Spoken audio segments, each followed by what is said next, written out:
In just 2 decades, Europe went from celebrating peace to witnessing the rise of 3 dictators who promised national glory.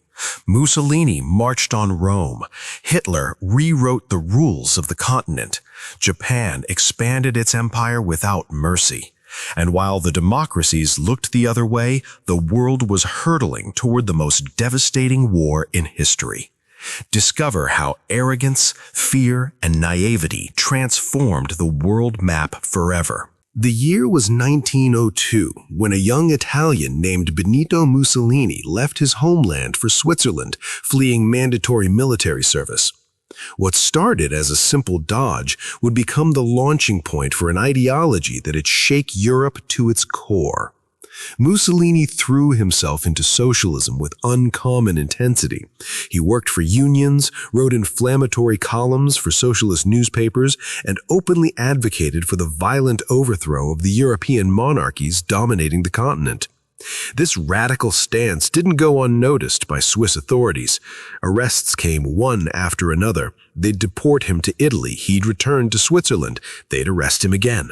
Finally, after completing the military service he dodged for so long and a brief stint working as an elementary school teacher, Mussolini cemented his position as a prominent figure in the Italian socialist movement. His passionate speeches and writing skill made him a celebrity among socialist circles of the time. Mussolini's anti-militarist stance seemed unshakable. When Italy colonized Libya in 1910, Mussolini organized massive riots in protest. The result was predictable: another arrest to add to his growing record. Then World War I came around, and once again, Mussolini fiercely opposed Italian participation in the conflict. But something shifted in his mind, a strategic revelation that would completely alter his political trajectory. Mussolini started seeing the war not as a tragedy to be avoided, but as a historic opportunity. The conflict could generate exactly the social climate needed to overthrow Europe's monarchies and unleash the socialist revolution he'd been dreaming of. Overnight, the anti-militarist became a passionate defender of war. This transformation didn't sit well with his former comrades. Italian socialists, outraged by what they considered a fundamental betrayal of the movement's principles, expelled him from the party without hesitation. But Mussolini didn't crumble in the face of rejection. Instead, he decided to create something completely new. He abandoned socialism and developed an alternative vision, an ideology that wouldn't be based on class divisions fragmenting society, but on unity through national identity. He promised to reconquer the Mediterranean, reunify all Italian peoples under one flag, reviving the lost greatness of the Roman Empire. He gave this new political philosophy a name: fascism, and he promised it would guide Italy toward a destiny of unprecedented splendor.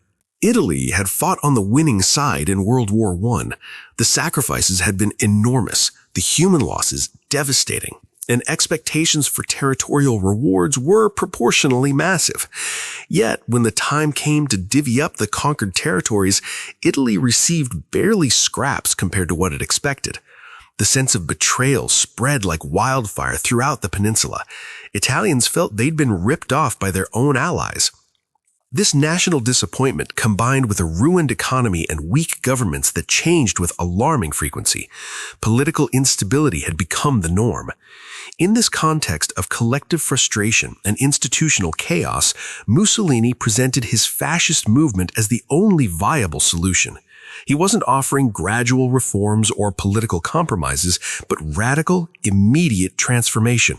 And the Italian population, desperate for change, started listening with growing interest. In 1922, Mussolini presented himself before the King of Italy with a direct and threatening proposal. He demanded to be named Prime Minister, accompanying his demand with a barely veiled warning: if the appointment didn't come through institutional channels, he'd take power by force. The king, assessing the situation pragmatically, observed the tens of thousands of fascist blackshirts marching toward Rome.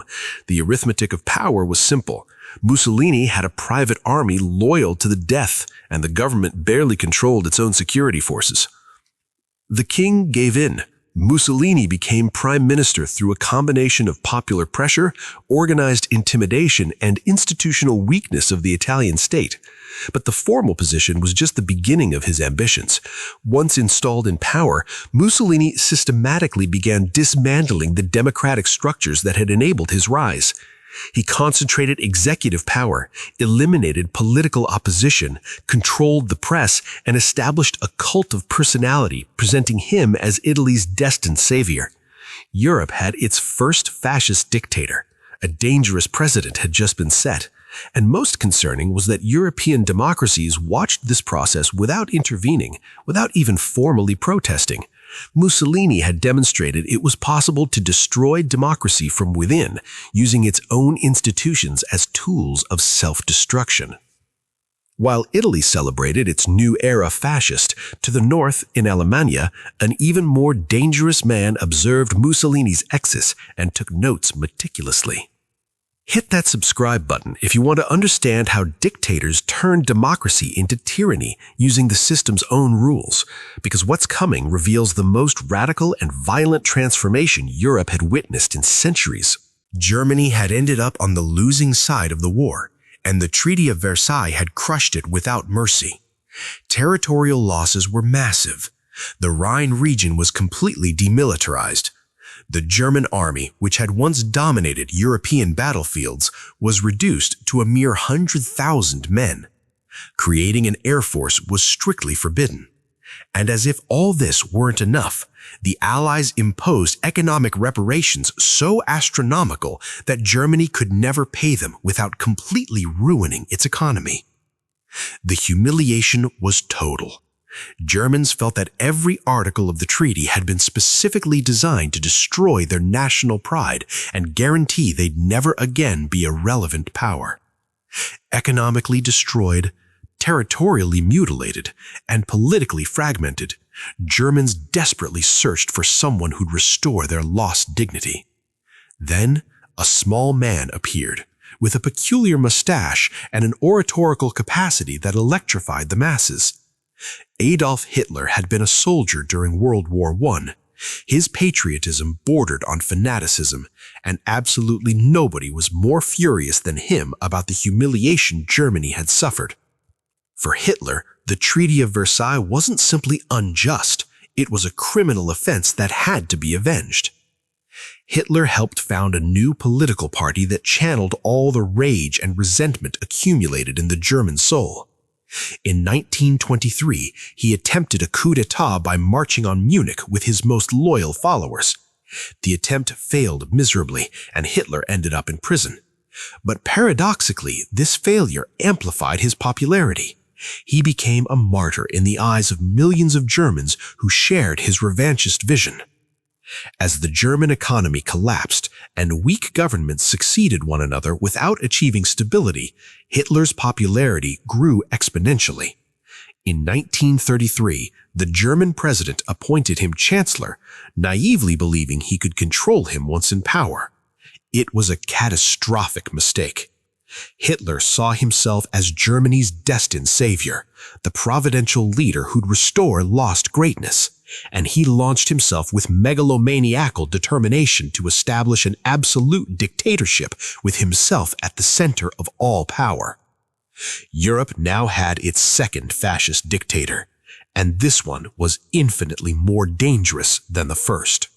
Nazi Germany, Fascist Italy, and Imperial Japan shared fundamental beliefs that made them natural allies. All three regimes proclaimed their racial superiority.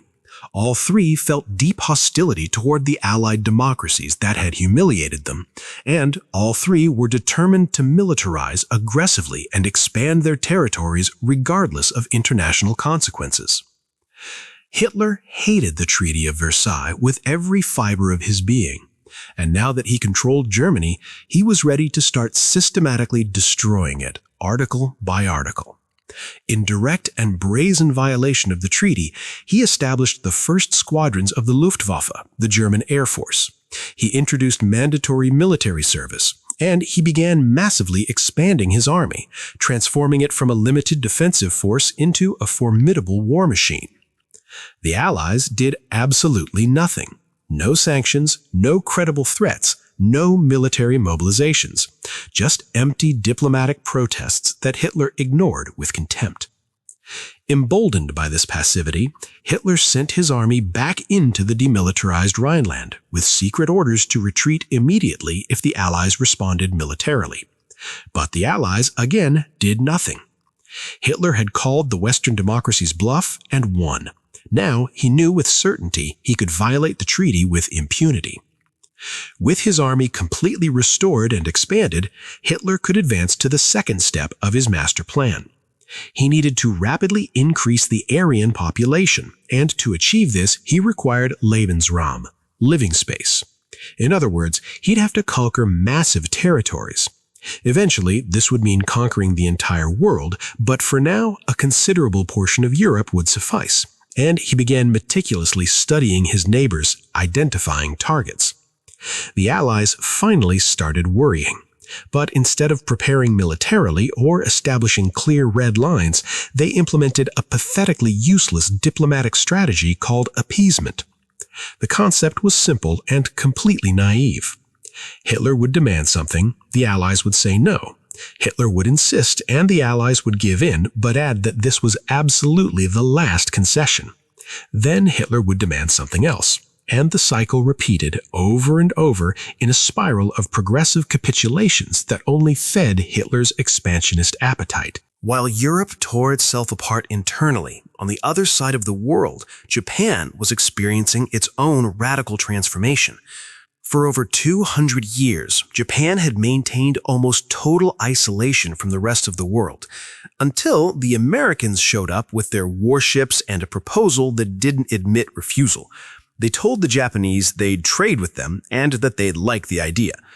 Western powers imposed a series of completely unequal treaties that exclusively benefited Europe and the United States. The Japanese economy was wrecked. Plus, Japan practically lacked natural resources of its own. The solution they found was straightforward. If they didn't have resources, they'd go get them by force.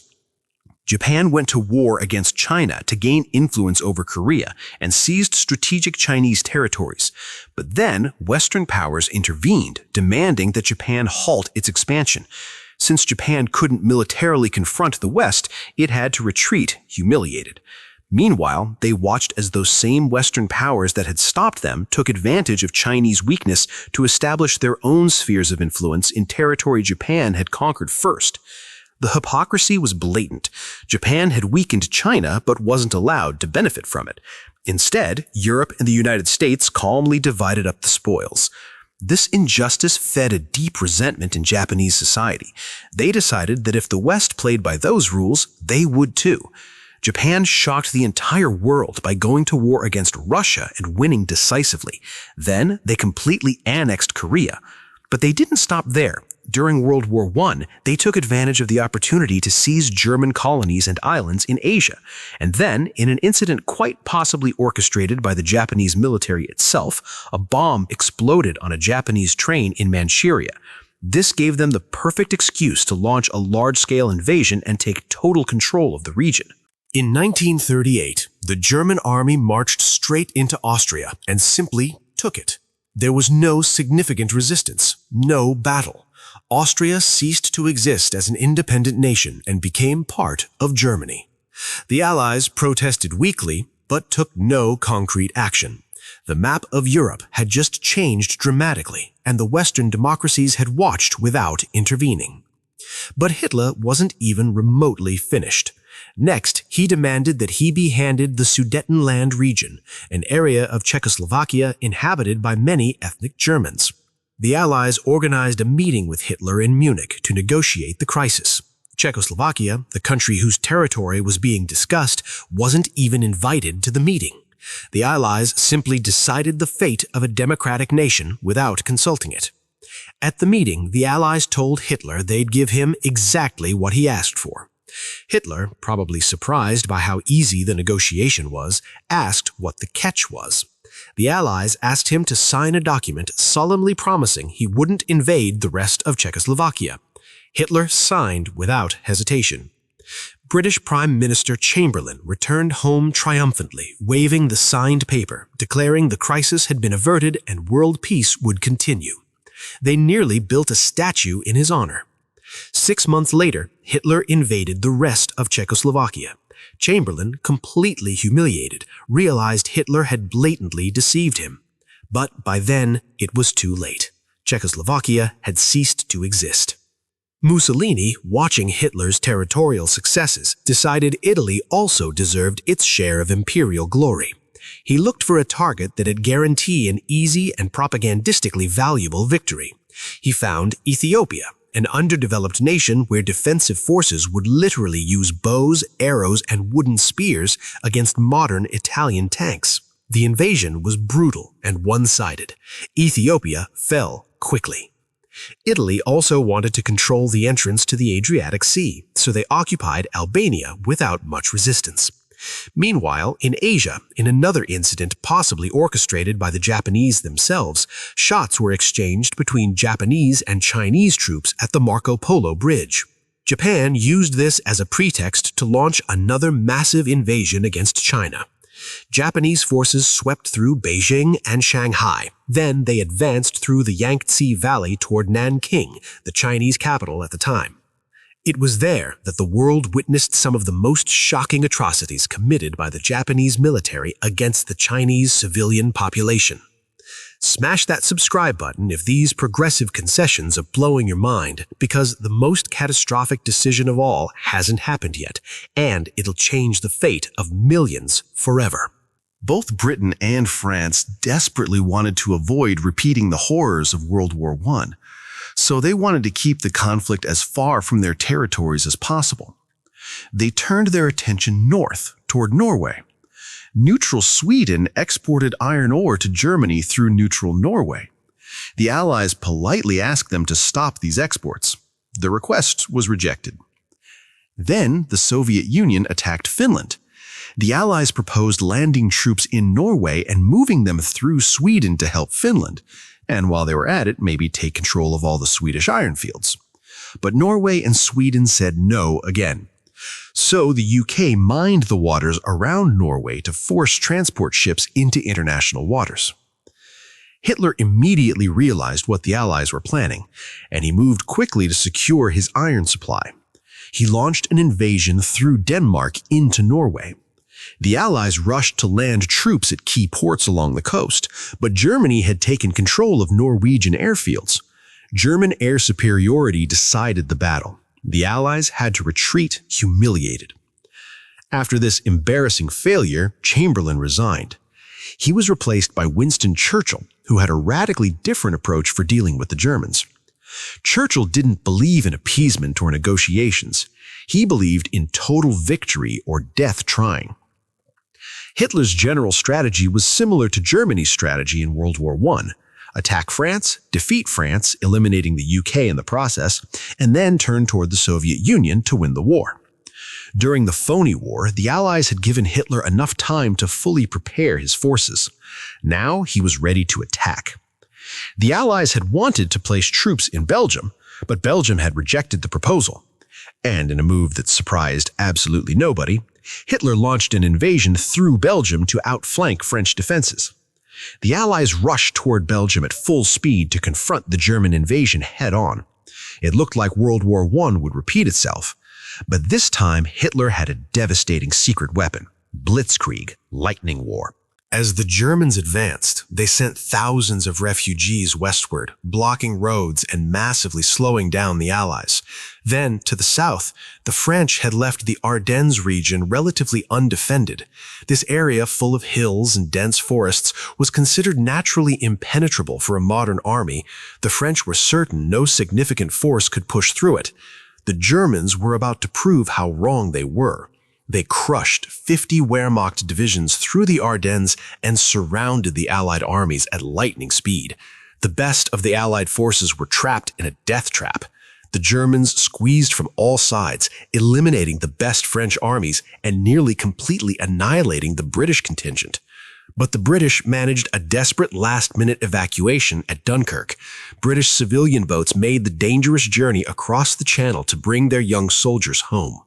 With most French forces eliminated, the Germans advanced without significant resistance, took Paris, and France fell. What Germany hadn't achieved in 4 years of brutal war in World War I, Hitler had accomplished in just 6 weeks.